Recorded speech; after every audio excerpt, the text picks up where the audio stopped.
అంగన్వాడీ పాలతో పన్నీర్ చేద్దామా? ఆ వీడియోని మీరు కనుక ఫస్ట్ టైం చూసినట్లయితే ప్లీజ్ లైక్ చేయండి. అంగన్వాడీ పాలతో నేను ఎలా పన్నీర్ చేశానో చూసేయండి. ముందుగా అంగన్వాడీ పాలని నీళ్లు వేసుకోకుండా బాగా మరిగించుకోవాలి. అలా ఒక పొంగు వచ్చేంత వరకు అడుగు మాడకుండా కలబెట్టుకుంటూ ఉండాలి.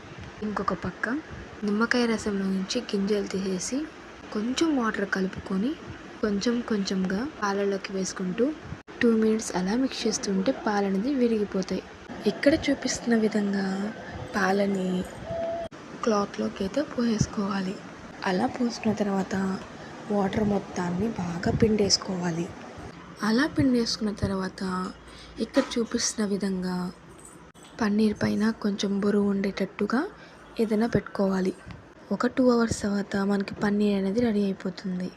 చూసారా పన్నీర్ ఎంత బాగా రెడీ అయిపోయిందో? మీరు ఒకసారి ఇలా ట్రై చేయండి. పన్నీర్ అనేది చాలా బాగా వస్తుంది. ఈ వీడియో మీకు నచ్చినట్లయితే ప్లీజ్ లైక్ చేయండి.